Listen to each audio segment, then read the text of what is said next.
Un Pēteris Jēzum atbildēja un sacīja: Kungs, ja tu tas esi, tad liec man nākt pie tevis pa ūdens virsmu. Un Jēzus sacīja: nāc. Mūžīgais Dievs, tavi vārdi ir bijuši, ir un būs mūžīga patiesība. Un šajā brīdī mēs nākam pie tevis, un mēs lūdzam, ka tava mūžīgā patiesība apgaismo mūsu prātu un veido mūsu pieredzi patiesāk šajā dzīvē. Un pasarg mūs no tā, ka mēs ar savu ierobežoto pieredzi cenšamies pazemināt tavu patiesību un tavu atklāsmi. Pacel mūs pie sevis, ka varam iziet gudrāki un tevi apzinājušies. Jēzus vārdā. Āmen. Sēdiet, lūdzu.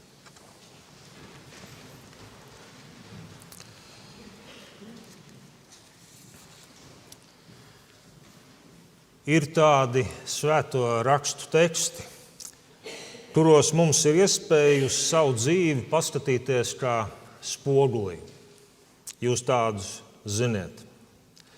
Kur mēs varam būt ne tikai tādi attālināti klausītāji, bet ja mums pietiek drosmes, mēs varam būt tur kā dalībnieki.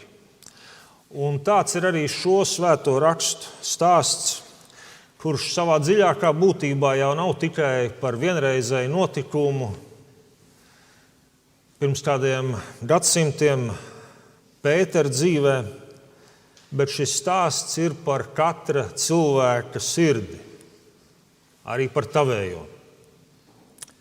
Par vietu, kur ticība un šaubas dzīvo ļoti tuvu vienotrai. Reizēm mēs varam dzīvot to neapzinoties, reizēm piedzīvojam, ka tas tiešām tā ir. Reizēm nenojaušam, cik īstenībā mūsu iedomātai ticībai šaubas ir pavisam tuvu. Reizēm nenojaušam, cik mūsu šaubām ticība ir pavisam tuvu. Noliegt to nozīmē vai nu nepazīt savu cilvēcību, vai arī censties to apzināti ignorēt. Vai arī neapzināties Dieva klātbūtni un censties to ignorēt. Dažreiz mēs domājam, īpaši varbūt tādā ticības maksimālismā, reizēm ticības jaunībā un tādā dzīves redzējuma vienkāršībā, ka ticība tas ir tāds stāvoklis bez šaubām, kur šaubas vispār nav. It kā ticība būtu pārliecība, kurā vairs nav jautājumu. Nav lielie jautājumi, reizēm ļoti sarežģīti jautājumi. Bet evaņģēlija rāda kaut ko daudz patiesāku un savā patiesumā iedrošinošu mums visiem. Evaņģēlijs mums rāda šo ainu šodien, kur ir viens cilvēks, apostols Pēteris, kurš izkāp no laivas, iet pretī Kristum, pa ūdens virsmu, viņš spēr savā dzīvē vienu no drosmīgākiem savas dzīves soļiem. Un pēc pavisam īsa brīža viņš sāk grimt. Un tad Kristus jautā: masticīgais, kāpēc tu šaubījies? Tas nav jautājums, lai pazemotu, jo no visiem klātesošiem šis cilvēks ir pusies. Cilvēks šaubās nevis tāpēc, ka viņam nekas nerūp, tāpēc, ka viņam nav nekādi jautājumi, un tāpēc, ka viņam šie jautājumi vispār liekas nesvarīgi un nebūtiski, bet cilvēks reizēm piedzīvo šaubas tieši tāpēc, ka viņam rūp, tāpēc, ka viņš jautā, tāpēc, ka viņš meklē, tāpēc, ka viņš nav vienaldzīgs, tāpēc, ka viņš vēlas atrast patiesību. Un tur reizēm ir šī spriedze starp to, ko šis cilvēks ir sapratis un ko viņš tic, Un, protams, Svētie raksti saka, ka nepilnīga ir mūsu atziņa, nepilnīga ir mūsu ticība. Vienmēr tāda būs, tas ir ceļš, Dievs ir pilnīgs. Mūsu ticība, mūsu atziņa ir tiekšanās pēc viņa, nekad kaut kas gatavs, nekad kaut kas absolūts, ar ko mēs varam tagad dzīvot atlikušo dzīvi. Ticība ir ceļš. Jēzus saka, es esmu ceļš, un viņš mūs aicina iet pa to ceļu. Tu vari būt ceļā, tu nekad neesi galamērķī šajā dzīvē, arī ne savā ticībā, ne savā atziņā. Un šis ceļš ir reizēm mierīgs, nomierinošs, iepriecinošs, un reizēm tas ir satraukuma un arī spriedzes pilns. Tāds cilvēks, kas iet pa šo ceļu, reizēm sajūt šo spriedzi starp to, kam viņš tic, un to, ko viņš tajā brīdī piedzīvo un redz sev apkārt. Spriedzes starp apsolījumu, ko šis cilvēks ir saņēmis, un realitāti. To mēs bieži redzam arī vecās derības stāstos. Un tāpēc šaubas bieži ir vieta, kur notiek augšana. Protams, šaubas nav tas pats, kas cinisms. Cinisks cilvēks parasti vairs nemeklē. Ar to jau arī viņš atšķirās no meklētāja, kas reizēm ir šaubās. Cinisks cilvēks ir aizvēris dzīves lielos jautājumus. Viņš pat cenšas šos jautājumus diskreditēt, varbūt pārvērst par joku, lai nemaz nevajadzētu censties uz tiem atbildēt. Cilvēks ar šaubām joprojām meklē. Viņš joprojām saka, es nesaprotu, bet es tiešām gribētu saprast. Man vienkārši ir šie jautājumi, uz kuriem man vēl nav atbildes. Un es nevēlos pēc tā, ka es dzīvē daudz tur esmu kaut ko tēlojis, tagad Dievu priekšā kaut ko tēlot, ka es esmu sapratis. Es vēl nesaprotu, es meklēju, es jautāju. Es svārstos, bet es nevēlos aiziet. Dažreiz cilvēkiem ir grūti dzīvot šajā spriedzes zonā. Un reizēm cilvēki vienkārši grib tikt vaļā no tiem jautājumiem un tām problēmām. Angļu valodā ir tāds trāpīgs teiciens, kas latviski izklausās, burtiski to tulkojot, neizlej bērnu kopā ar vannas ūdeni. Tad, kad bērniņš ir nomazgāts bļodā un to ūdeni vajag izliet, tad tas teiciens saka, lejot ārā to netīro ūdeni, neizlej ārā bērnu. Respektīvi, arī problēmās apzinies to vērtību, kas tev ir. Pārfrāzējot to teicienu, šodien mēs, es domāju, varētu sacīt, ticīgs cilvēks pirms izlej bļodas ūdeni, cenšas parūpēties, lai bērniņš ir samīļots un drošībā. Mistiskajā kristīgā tradīcijā dažreiz saka, ka Dievs mēdz paslēpties vai atklāties mākonī. Tā tas bija arī Sinai kalnā, kad mēs lasām svētos rakstus. Tā tas bija apskaidrošanas kalnā, kur Dieva klātbūtne atklājās mākonī. Dievs dažkārt nāk nevis pilnīgā skaidrībā, bet mākonī. Jo mūsu spēja saprast Dievu viņa pilnībā, mums tādas spējas nav. Dievs dažkārt nāk nevis visas atbildes mums tajā brīdī dodot, bet atklājot savu tuvumu. Ne tāpēc, ka viņš būtu tālu, bet tāpēc, ka viņš ir lielāks par mūsu priekšstatiem. Un dažreiz Dievs to dara tāpēc, ka viņš negrib, lai mēs viņu mīlam tikai kā ideju. Jo ideja var apspriest no attāluma. Un Svētie raksti saka, atziņa. No atziņa tās ir idejas. Atziņa dara uzpūtīgu mīlestību ceļu. Viņš negrib, lai mēs viņu uzlūkojam tikai kā ideju, kur var apspriest, ar kuru mēs varam par citiem paaugstināties. Viņš grib, lai mēs viņu meklējam kā dzīvu klātbūtni. Klātbūtni, tā ir dzīves realitāte. Tur pat neiet runa par kaut kādu sentimentālu kristietību, kas varbūt kādam praktiskam vīriešu dabas cilvēkam varētu likties. Ko tas nozīmē? Meklēt Dievu tuvumu. Tas jau kaut kas tāds sentimentāls, grūts saprotams. Meklēt Dievu tuvumu nozīmē meklēt Dievu tajā visdziļākā, patiesākajā savas dzīves realitātē. Nevis tikai kādās idejās, kuras tu vari apspriest un kaut kādā brīdī justies varbūt pārāks par citiem. Un tāpēc ticības ceļā parādās jautājumi, neskaidrība un pat šaubas. Nevis kā zīme, ka tava ticība ir beigusies, bet kā zīme, ka tava ticība vēlas augt. Mateja evaņģēlijs saka kaut ko ļoti interesantu. Jēzus lika mācekļiem kāpt laivā. Un tas nozīmē, ka viņi nokļuva vētrā nevis tāpēc, ka viņi būtu kļūdījušies, vai nepaklausījuši, vai grēkojuši, tā kā tas bija vecās derības stāstā par Jonu, kurš neklausīja Dievam, izvairījās no Dieva aicinājuma un tad nokļūst vētrā. Šeit pavisam citādi. Viņi nokļūst vētrā tāpēc, ka viņi paklausīja. Un tas ir viens no tādiem lieliem garīgiem noslēpumiem. Paklausība Dievam nevienmēr nozīmē mieru, ērtumu un komfortu. Dažreiz tā nozīmē viļņus. Mēs reizēm mēdzam iedomāties tādā romantizētā ticības uztverē, ka ticība ir tas drošais, bezrūpīgais ceļš, tici Dievam un viss būs labi. Un ar to labi mēs saprotam nevis to lielo, dziļo labumu, kas ir atrašanās Dieva tuvumā par spīti tam, kāda ir apstākļi, bet labi, tāda ērta dzīve. Bet evaņģēlijs rāda ko citu. Dažreiz tieši paklausība noved mūs tajās vietās, kur mēs zaudējam kontroli. Un varbūt tieši tur sākas patiesā ticība vai mūsu augšana ticībā. Jo kamēr cilvēks kontrolē situāciju, viņš dzīvo ar kontrolas ilūziju, un tādā brīdī jau nemaz ticība nav vajadzīga. Jo viss jau tāpat tiek kontrolēts. Var dzīvot ar redzēšanu, tajā brīdī pietiek ar redzamo,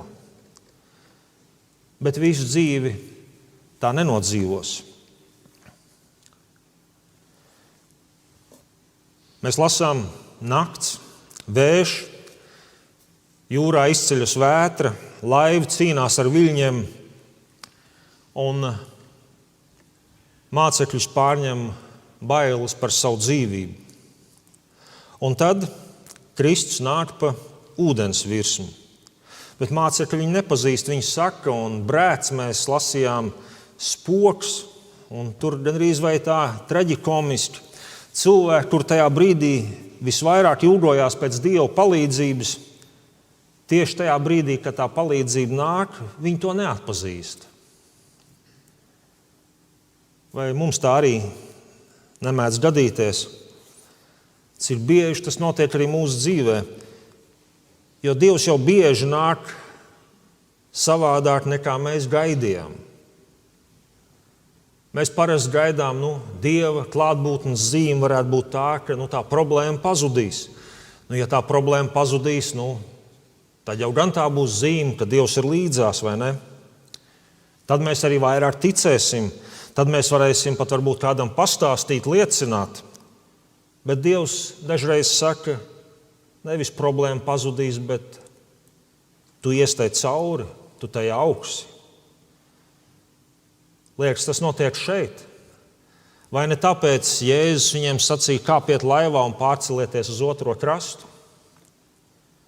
Mēs reizēm gaidām, ka Dieva klātbūtne nozīmē to, ka situācija mainīsies. Dievs dažreiz izvēlas mainīt mūs, nevis situāciju.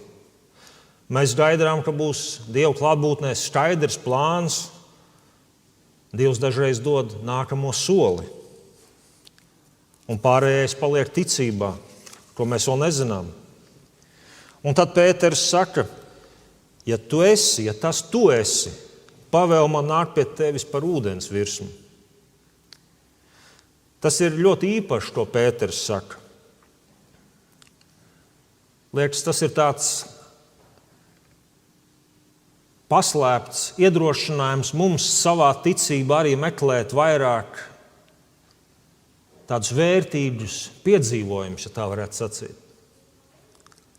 Jēzus varēja arī no Pētera dzirdēt citu lūgšanu. Ja tas esi tu, tad dod man skaidrojumu, kāpēc tu man liki kāpt laivā. Ja tas esi tu, tad dod man garantiju, ka es nākšu un ar mani viss būs kārtībā. Ja tas esi tu, tad padara tā, lai tā vētra beidzās. Pēters saka kaut ko citu. ļauj man tad nākt pie tevis. Tur mēs varētu domāt par dažādiem aspektiem, bet viens no tiem būtu šis, ka ticība savā dziļākā būtībā nav vēlme dzīvi kontrolēt. Ticība savā dziļākā būtībā ir vēlme būt tur, kur ir Dieva klātbūtne, tur, kur ir Kristus. Arī viļņos, briesmās un tādos dzīves piedzīvojumos. Un Jēzus saka, nāc. Nav instrukciju, nav garantiju, nav paskaidrojumu, tikai aicinājums. Un Dievs bieži tā vada cilvēku dzīvi. Nevis ar pilnu plānu, bet ar nākamo soli. Tas jau ir tas, ko Svētie raksti saka, ka Dievs ir kā gaisma uz mūsu nākamā soļa. Nevis gaisma uz visu ejamo ceļu, bet gaisma, kas pietiek nākamam solim. Pēters izkāp no laivas, un tiešām notiek neticamais, kā mēs lasījām. Viņš tiešām iet pa ūdeni, brīnums notiek. Bet tad mēs lasām, redzēdams stipro vēju, viņš nobijās. Un te parādās ļoti cilvēciska patiesība. Bailes bieži neparādās pirms drosmes. Bailes bieži parādās pēc drosmes. Cilvēks spēj spērt drosmīgu soli, bet nedaudz grūtāk ir šo ceļu iet tālāk, turpināt uzticēties nākamos soļos, un prāts tad vienā brīdī sāk vērot apkārtējo situāciju, un mēs jau visu to darām. Un tad redzot to apkārtējo vidi, var parādīties tā iekšējā balss, kas saka, tu kļūdījies, tu pārspīlē, ko tu no sevis iztēlojies, tu taču to nevari. Tas nav fiziski iespējams. Un dažreiz ticības krīzes sākas nevis pirms brīnuma, un nevis tāpēc, ka brīnums nav klātesošs tavā dzīvē, bet pēc tam, kad brīnums ir noticis.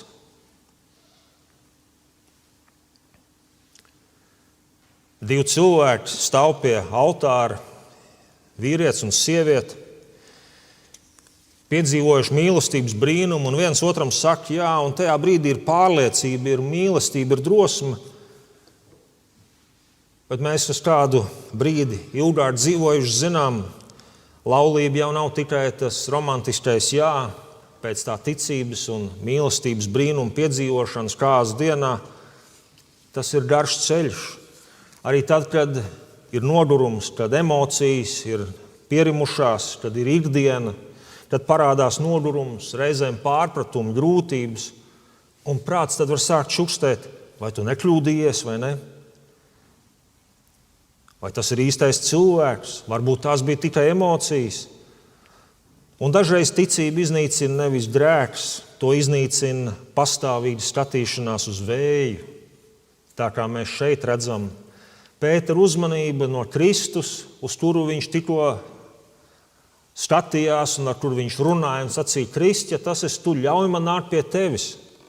Un viņš dzird atbildi nāc, un tad vienā brīdī tas fokus ir mainījies, un mēs viņam nevaram pārmest, vai tad mums nebūtu līdzīgi. Vienā brīdī mēs skatāmies, liekas, tas ir mūsu izdzīvošanas instinkts skatīties uz to apkārtējo vidi. Un viņš skatās uz vēju, uz dzīves izaicinājumiem un uz visu, kas varētu neizdoties, uz visu, kas nešķiet ideāls.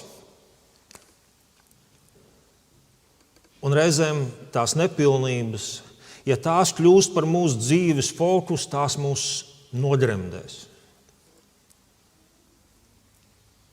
Pētera problēma nebija ūdens, Pētera problēma nebija vējš. Pētera problēma bija skatiens un uzmanība un šī fokusa maiņa. Kamēr viņš skatās uz Kristu, uz Dieva klātbūtni, uz dievišķo patiesību, uz Dieva principiem, kamēr viņš skatās uz Kristu, kas ir visa labā, svētā, patiesā, mūžīgā avots, kamēr viņš uz Kristu skatās, ūdens viņu nes. Tā jau ir arī šodienas realitāte. Tā jau tas ir. Ko vien cilvēki, kādus ūdeņus cilvēki, skatoties uz mūžīgo, patieso, dzīvo, īsto, ir spējuši šķērsot. Un tad, kad fokus mainās, un ja tas fokus tiek pazaudēts, hroniski pazaudēts, un visa dzīves uzmanība ir tikai izaicinājumi, un tas ir nepilnīgs, un tas nav pietiekoši labs, un tas nav pietiekoši drošs, cilvēks sāk grimt. Kamēr viņš skatījās uz Kristu, ūdens viņu nes, tad viņš sāk skatīties uz vēju, ūdens kļuva par ūdeni. Pasaule nav neitrāla, tā kļūst tāda, ka dzīvē. Ja centrā ir bailes, pasaule kļūst bīstama. Ja centrā ir vēlme visu kontrolēt, pasaule kļūst ļoti smagi panesama. Bet ja centrā ir Kristus, pat vētra kļūst par vietu, kur cilvēks piedzīvo Dievu klātbūtni. Vētra top reizēm pat par piedzīvojumu. Bērnībā Mežparkā bija tāda greizo spoguļu māja. Man tā savulaik likās ļoti interesanta un smieklīga vieta. Un jūs jau ziniet, kas ir greizie spoguļi, gan jau esiet tādus redzējuši. Tu paskaties, un viss tajā ir sagrozīts. Kājas garas, galva milzīga. Viss deformēts. Un visiem tas liekas smieklīgi, vismaz man toreiz tā likās. Bet reālā dzīvē arī reizēm cilvēki iedzīvojas greizajos spoguļos, un tad tas vairs nav smieklīgi. Jo arī dzīvē reizēm mēs skatāmies uz pasauli caur greiziem spoguļiem, un tad bailes var kļūt milzīgas, problēmas kļūst neuzvaramas, un Dievs var kļūt maziņš un tāls. Un tad Kristus jautā arī mums, kāpēc tu šaubies. Un iespējams šis Kristus jautājums, kur viņš toreiz jautāja Pēterim vētrā, un arī mums šodien ir aicinājums iziet no greizo spoguļu mājas, atgriezties pie patiesības, nevis pie manas patiesības, nevis pie tavas, bet mūžīgās patiesības. Pie tā mēroga, kur vējš joprojām ir vējš, kur vējš joprojām pūš, bet Kristus joprojām stāv pāri ūdenim. Tā ir patiesība, ko Svētie raksti iezīmē. Kad Pēters sāk grimt, viņš pasaka tikai 3 vārdus. Tā nav kāda poētiska, skaista, liturģiska lūkšana. Tie ir 3 vārdi, kas nāk no viņa izmisuma, no viņa sirds, no viņa patiesības. Kungs glāb mani. Un evaņģēlijs raksta vienu vārdu - tūdaļ. Tūdaļ Jēzus izstiep roku. Nav sarunas, nav paskaidrojumu, nav pārmetumu. Vispirms izstiept roku. Un tikai tad Jēzus saka, masticīgais, kāpēc tu šaubies. Vispirms glābt, tikai pēc tam runāt. Šajā stāstā ir vēl viens tāds paradoks. Pēters grimst, bet viņš bija vienīgais, kas gāja pa ūdens virsmu bez Kristus. Pārējie palika laivā, droši, stabili, bez lielāka riska, bet arī bez brīnuma. Un reizēm arī tā ir izvēle, kur tev dzīvē ir jāizdara. Vai tu vēlies drošību, vai tu vēlies ticības piedzīvojumu. Protams, pēc tādas pieredzes nāk arī šaubas. Varbūt arī kāds par Pēteri iekšēji pasmaidīja tajā brīdī, kad tas sāk notikt. Lieliem smiekliem spēka nebija, visi bija izbijušies, arī laivā palikušie. Tie, kas sēdēja laivā, iespējams šaubījās nedaudz mazāk, jo viņi bija drošībā. Un noteikti daudzi tajā pašā brīdī, kamēr Pēters grima un sauc pēc palīdzības, kamēr daži sēdēja laivā, daudzi ticībā gulēja savās gultās, mājās un jutās varbūt pavisam ticīgi. Viņi nepiedzīvoja ne vētru, viņi nepiedzīvoja bailes, bet viņi arī nepiedzīvoja to, ko piedzīvoja Pēters. Un tad reizēm ir jautājums, kas tu vēlies būt? Tas ticīgais, kas guļ savā gultā, vai varbūt tas, kurš reizēm piedzīvo šaubas vētrā, un pēc šīs nakts vairs nav tāds pats cilvēks, kāds bija pirms tam.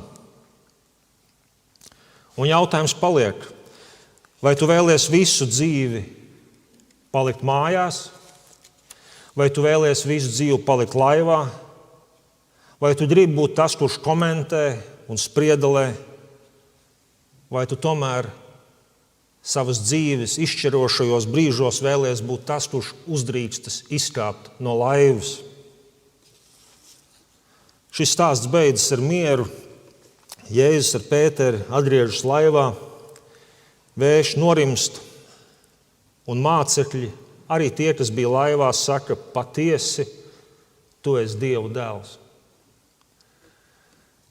Reizēm tavs uzdevums ir uzdrīkstēties vairāk, lai arī tev apkārtējie caur tavu drosmi var tikt svētīti.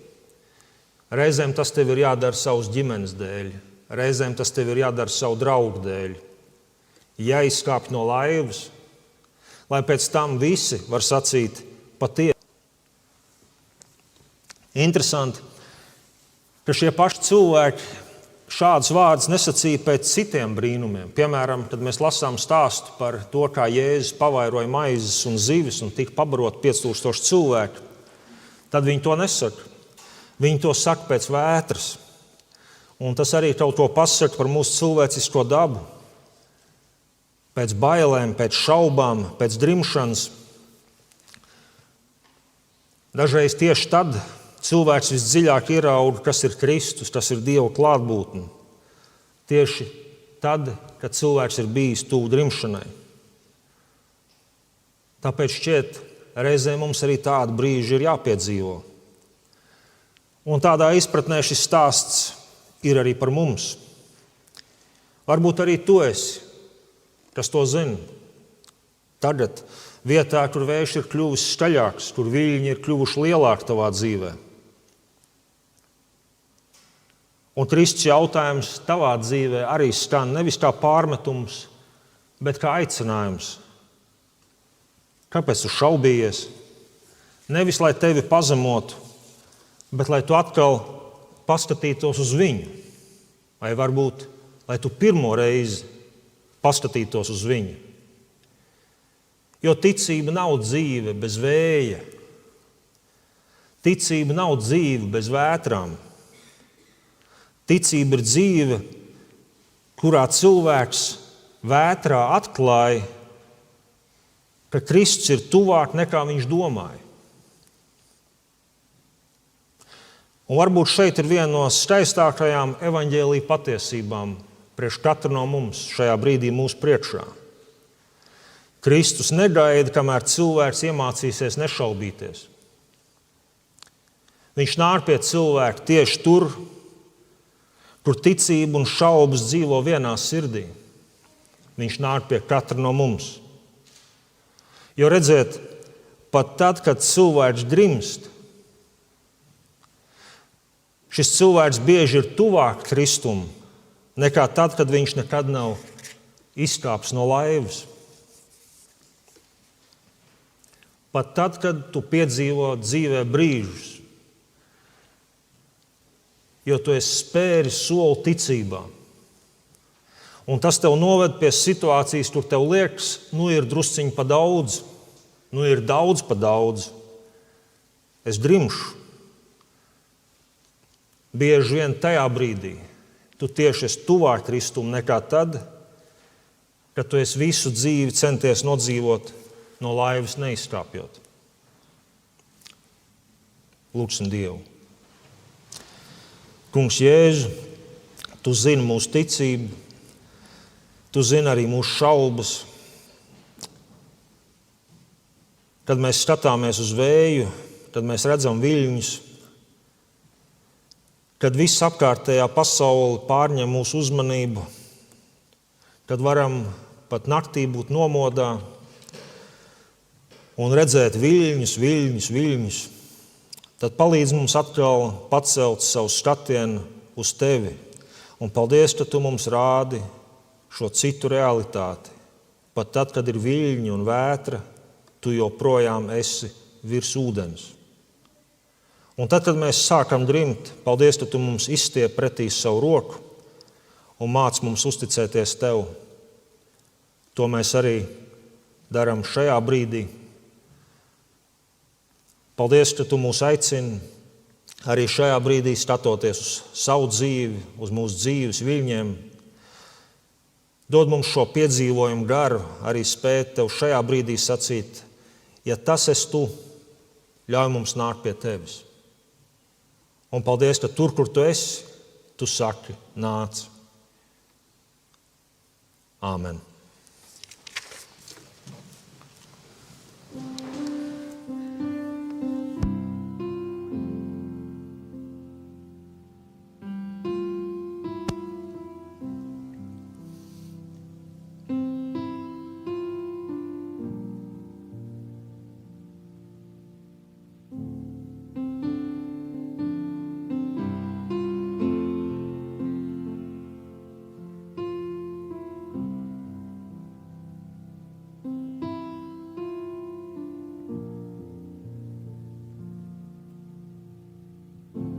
Tu iet par vētru aicināji,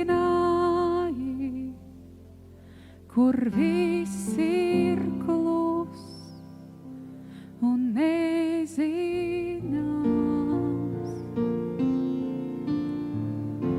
Un tur tu apmeklēji mani, tur dziļumā es pastāvēšu.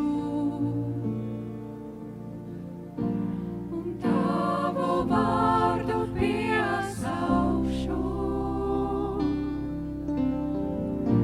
par viļņiem skatu turēšu, kad vētra krāces divi mieru atradīšu, jo esmu tavs, tu esi mans.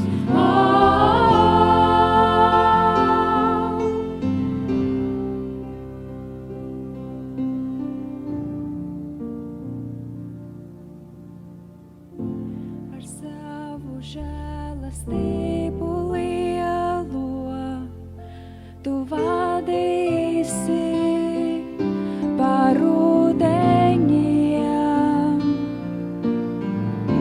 kad ceļi trīc un bailes pārņem, tu nepieviļ, tu nemainies, un tavu vārdu piesaukšu,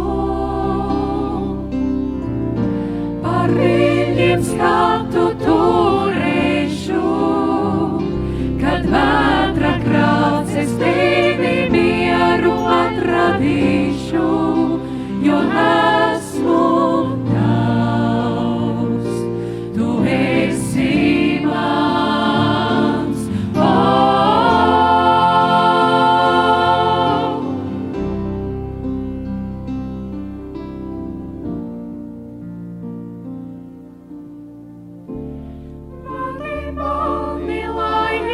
Uzticēties spētu, lai es staigātu par vētru, lai kur tu mani sauktu.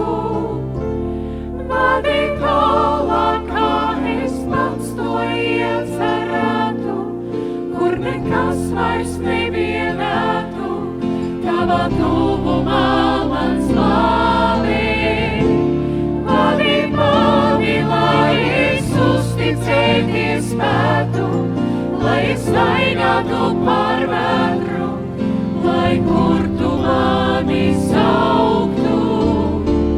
Vadi tālāk, kā es pats to iecerētu, kur nekas vairs nebiedētu, tavā tuvumā man glābi, un tavu vārdu piesaukšu. Par viļņiem skatu